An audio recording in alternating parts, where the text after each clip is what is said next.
Hi madam. Hello అండి, good evening.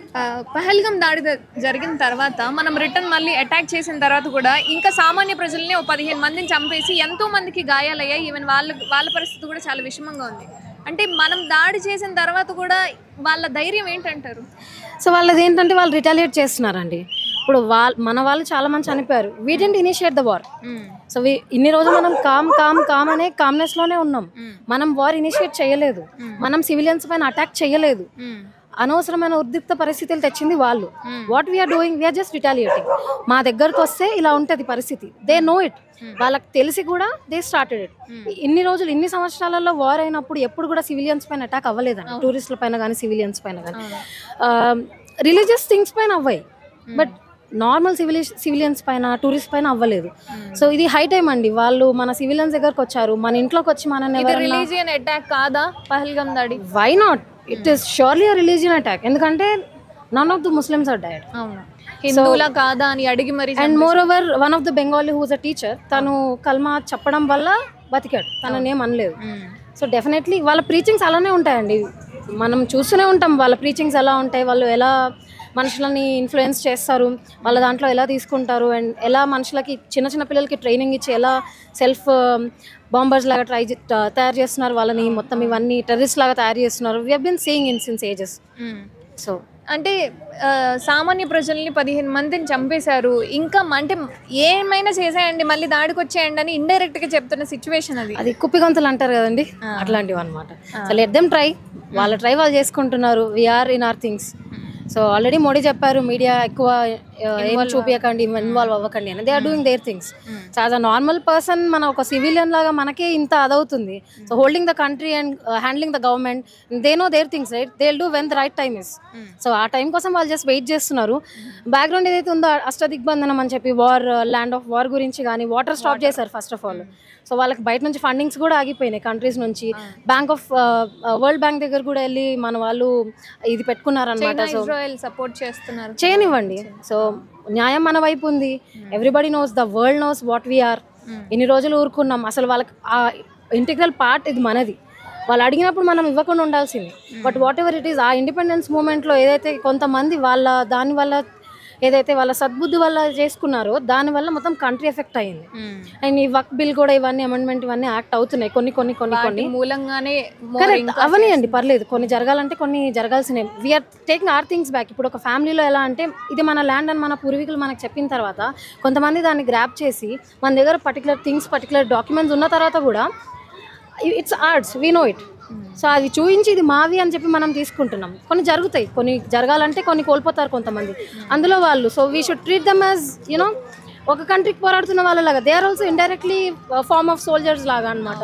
So ఎవరైతే మన వాళ్ళు చనిపోతున్నారో నార్మల్ సివిలియన్స్, మనం వాళ్ళ కండోలెన్స్ ఇవ్వాలి. But everything is happening for the country is good, the generations good. So next generations will be happy. చివరికి పాకిస్తాన్ పరిస్థితి ఏంటంటారు? వన్ వర్డ్ ఏమంటారు? They should follow the daddy. ఏం లేదు వాళ్ళకి ఏం లేకపోతే you know they will come back to us. ఏ సైడ్ నుంచి వాళ్ళకి ఫండ్స్ లేవు, బేసిక్గా ఫుడ్ ఉండదు కొన్ని రోజులు అయిపోతే. పీపుల్ మంచోళ్ళండి. It is not that people చాలా ఎఫెక్ట్ అవుతున్నారు. ప్రజలు చాలా మంచోళ్ళు. ఏ కంట్రీలోనైనా ఎక్కడైనా ప్రజలు చాలా మంచోళ్ళు.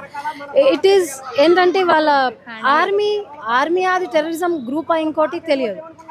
It's all integral part. మనం చూసాం కాఫిన్స్ అని ఎలా మొత్తం ఒక సమాజ సేవ చేసిన వాళ్ళు చనిపోతే ఎలా ఉంటారో వాళ్ళు అలా చేస్తున్నారు అనమాట. క్రిమేషన్ ప్రాసెస్ అంతా. దేవుడు ఉన్నాడు, మన వైపు ఉన్నాడు, న్యాయం మన వైపు ఉంది. We hope for the best thing and land is arts and will take it. Thank you అండి. హిందూర్ తర్వాత పవన్ కళ్యాణ్ గారు ప్రెస్ మీట్ లో కొన్ని కీలకమైన వ్యాఖ్యలు చేశారు. సోషల్ మీడియాను ఉపయోగించుకొని పిచ్చి కుక్కల్లాగా అరుస్తే కఠినమైన చర్యలు తప్పవు అని. సో మరి ఆయన వ్యాఖ్యల్ని మీరు సపోర్ట్ చేస్తారా? ఖచ్చితంగా సపోర్ట్ చేస్తా. ఇప్పుడు అలో దేశద్రోహులతో సమానం. ఇప్పుడు మనకు ఉగ్రగా దాడి జరిగి పెహలాం కానీ పౌలామా కానీ చాలా అటాకులు చూసావు. నువ్వు చూసి కూడా సపోర్టెడ్గా మాట్లాడడం అంటే దానికి నువ్వు దేశద్రోహంతో సమానం. అది దేశద్రోహం కేసు ఎట్టి వీళ్ళందరూ కూడా బొక్కలు వేసారు. ఎందుకంటే మన భారతదేశంలో ఉండి మన భారతదేశాన్ని నువ్వు గర్వంగా ఫీల్ అవ్వాల్సిన ఈ రోజున ఆపరేషన్ సింధూర్ సక్సెస్ అయింది. దాని గురించి నువ్వు చాలా అప్రిషియేట్గా పొగడవలసిన పరిస్థితిలో ఉండి కూడా నువ్వు అలాగా వాళ్ళకి సపోర్టెడ్గా మాట్లాడడం అనేది అది ఖచ్చితంగా దేశద్రోహమే. కాబట్టి ఇలాంటి వాళ్ళని ఖచ్చితంగా జైలు శిక్ష పడే అవకాశం ఉంది వాళ్ళకి. అన్న ఇప్పుడు ఆపరేషన్ సింధూర్ తర్వాత జమ్మూ కాశ్మీర్ పూంచ్ అనే ఏరియాలో కూడా ఈ రోజు మళ్ళీ దాడి జరిగినట్టు తెలుస్తుంది. ఒక 16 మెంబర్స్ చనిపోయారు అంటున్నారు. సో మరి దొంగచాటుగా వచ్చి డైరెక్ట్ గా కాకుండా ఈ విధంగా దెబ్బతీయడాన్ని మీరు ఏ విధంగా చూస్తారు? ఆపరేషన్ 2.0 ఆపరేషన్ సింధూర్ 2.0 మళ్ళీ స్టార్ట్ అవుతుంది అన్నమాట. ఎందుకంటే ఇప్పుడు 1 సక్సెస్ అయింది. అలాగే వీళ్ళు మనం ఎదురు తిరిగినప్పుడు వాళ్ళు సైలెంట్గా ఉంటే దాడికి మళ్ళీ అంత పరిణామాలు చూడరాళ్ళు. ఇప్పుడు ఆల్రెడీ శాటిలైట్తో గుర్తించి ప్రతి ఒక్కరిని కూడా టార్గెట్ చేసి మిస్సైల్ ట్రయల్స్ చేసి వాళ్ళ మీద సక్సెస్ఫుల్గా ల్యాండ్ చేశారు. ల్యాండ్ చేసి వాళ్ళందరినీ కూడా హతమార్చినప్పుడు వాళ్ళు ఇంకా అక్కడితో ఇంకా ఉంటారు, కలుపు మొక్కలకు అక్కడక్కడ ఉంటారు. కానీ సైలెంట్ అయిపోవడం బెటర్. మళ్ళీ ప్రతి దాడులు చేశారనుకో ఇంకా తీవ్రమైన పరిస్థితులు ఎదుర్కోవాల్సి వస్తుంది. ఆల్రెడీ నువ్వు నీకుండే సైన్యం తక్కువ, నీకుండే బలం తక్కువ, నువ్వు ఎందుకు కాలు దూవుతున్నావో నీకే తెలియాలి. అర్థమైందా? మేము తలుచుకుంటే మేమేం చేస్తామో మాకు తెలుసు.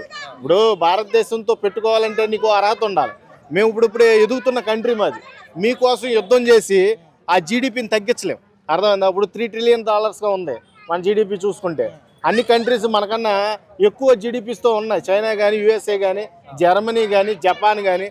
ఆ కంట్రీలో ఎదుగుదల లేదు, ఇంకా జీరో. వాళ్ళ ఎదుగుదల ఆస్కారం లేదు, మనకి ఎదిగే ఆస్కారం ఉంది. అంటే 7 వంతులు ఎదిగే ఆస్కారం ఉన్న కంట్రీ ఎప్పుడు కూడా యుద్ధాన్ని ప్రోత్సహించదు. యుద్ధం అనేది అక్కడ జరిగిన సిచ్యువేషన్ బట్టి ఆ ఉగ్రమోకల మీద దాడులు తప్పితే యుద్ధానికి నాకు తెలిసి ఎవరు కూడా సిద్ధంగా లేరు. యుద్ధం చేస్తే మనకే నష్టం, అది అందరికీ తెలుసు. ఇటువంటి టైంలో ఆపరేషన్ సింధూర్ రన్ చేసే టైంలో మోడీ ఇచ్చిన పవర్స్ ఏదైతే ఉందో మిలిటరీకి, నిజంగా మిలిటరీ సక్సెస్ఫుల్గా దాన్ని ల్యాండ్ చేసి ఇవాళ విజయవంతమైన ఆపరేషన్గా దీన్ని ముందు తీసుకెళ్ళింది. అంటే 80 నుంచి 100 మంది చనిపోయినా కూడా ఎందుకు ఇంకా 15 మంది సామాన్య ప్రజలను చంపే ప్రయత్నం చేశారు? అంటే ఇప్పుడు ప్రతి దాడి జరుగుతూ ఉంటుంది. అటాక్ అనేది రివర్స్ వస్తూ ఉంటుంది. వాళ్ళ సైడ్ నుంచి కూడా కొంతమంది ఎక్కడో చోటన, ఇప్పుడు చాలామంది ఉగ్రదాడుల్లో వ్యతిరేక దాడులు అనేది మనం చూస్తాం. ఈ ఉగ్రవాదులను మట్టుపెట్టే క్రమంలో ఇలాంటివి జరుగుతాయి, కామనే. కాబట్టి దీనికి కూడా ఒక పరిష్కారం ఆలోచిస్తారు. ఖచ్చితంగా దీనికి కూడా ఎదురు దెబ్బ ఖచ్చితంగా వాళ్ళు అనుభవిస్తారు కూడా. చివరికి పాకిస్తాన్ పరిస్థితి ఏంటి? పాకిస్తాన్ పరిస్థితి చాలా దారుణంగా ఉంది. ఎలా అంటే వాళ్ళ అభివృద్ధి వాళ్ళు చూసుకోవట్లేదు.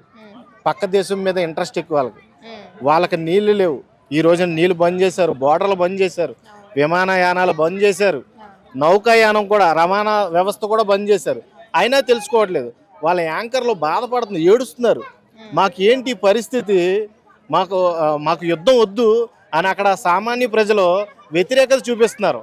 మొన్న కూడా అక్కడ ఒక మసీదులో మీటింగ్ పెడితే ఆ మీటింగ్లో కూడా వ్యతిరేకత వాళ్ళకి కనబడింది. అంటే పాకిస్తాన్లకు మనం యుద్ధం చేయవసరంలా, అక్కడే ఆల్రెడీ వాళ్ళ దేశంలోనే తిరుగుబాటుతనం అనేది వచ్చింది.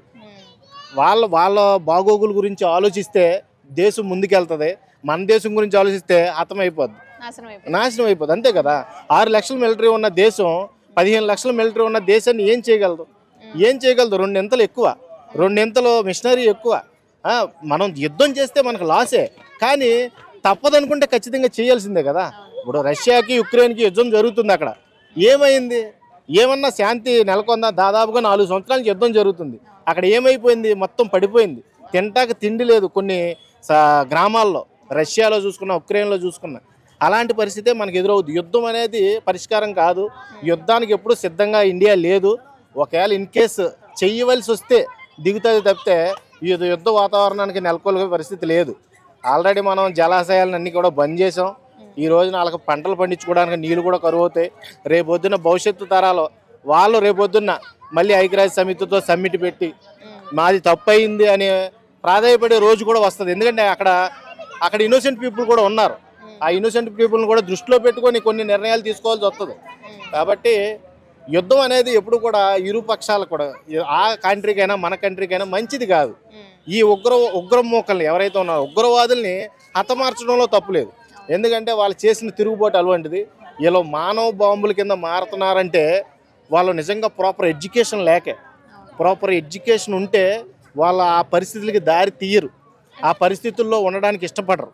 అర్థమైందా? వాళ్ళకి ఎడ్యుకేషన్ లేక మొరటతనం, మూర్ఖత్వం ఇవి ఉన్నప్పుడు ఎప్పుడు కూడా మనిషిని చంపడానికే వెనకాడడం, ఆ రక్తం చూసి అయ్యో పాపం అని జాలిపడ్డం. ఆ జాలి లేనివాడే ఉగ్రవాది. అటువంటి వాళ్ళని అటాక్ చేసి చంపడం అనేది ఈ ఆపరేషన్లో చాలా హ్యాపీగా ఫీల్ అవుతుంది. చాలా మంది భారతీయులు అనే ముసుగులో చాలా మంది పాకిస్తాన్లు ఉన్నారు, ముస్లింలు కూడా పాకిస్తాన్ని సపోర్ట్ చేసే వాళ్ళు ఉన్నారు అనే మాట ఉంది.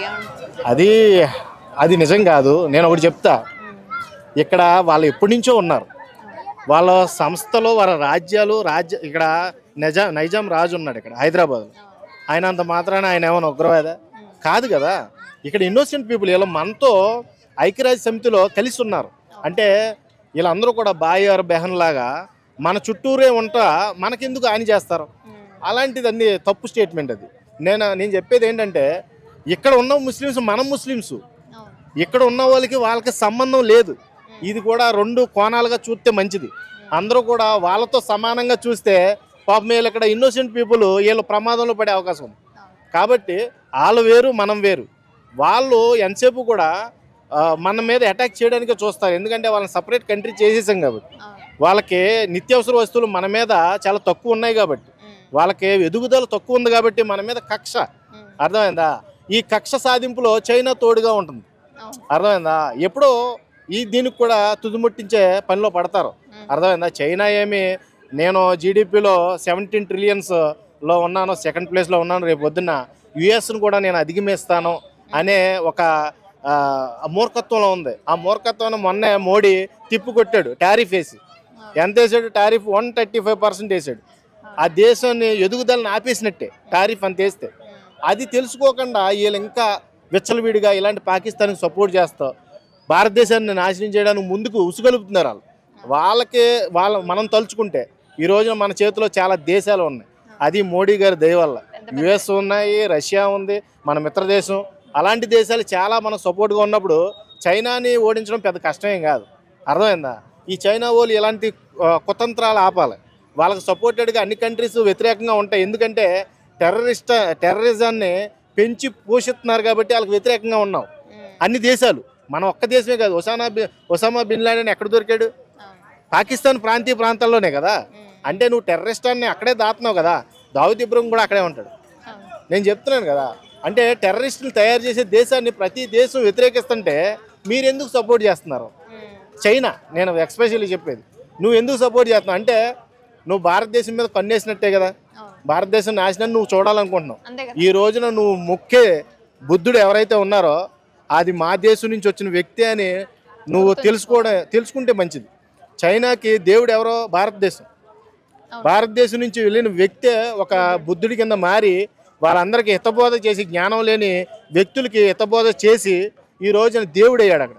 నువ్వు భారతదేశం అలాంటి దేవుడు లాంటి భారతదేశాన్నే నువ్వు ప్రతి దాడి చేసి నాశనం చేద్దామని కోరుకుంటాం. నీకు మంచిది కాదు. నీ దేవుడు కూడా నేను క్షమించడు. రే, మీరు అజ్ఞానంలో బతుకుతున్నప్పుడు మీకు వైద్యం కూడా తెలియని టైంలో నేను వచ్చాను మీ దేశం, మీ అందరిని తీర్చిదిద్దాను. ఈ రోజున ఆ మార్షల్ ఆర్ట్స్ అవనే, కరాటే అవనే, ఆ కలరీ విద్య ద్వారా అందరికీ నేర్పాను నేను. మీ దేశాన్ని ఎంత ప్రోత్సహిస్తుంటే మీరు మా మీద ఎదురు తిరుగుతారా అని ఆ దేవుడు కూడా మిమ్మల్ని క్షమించు.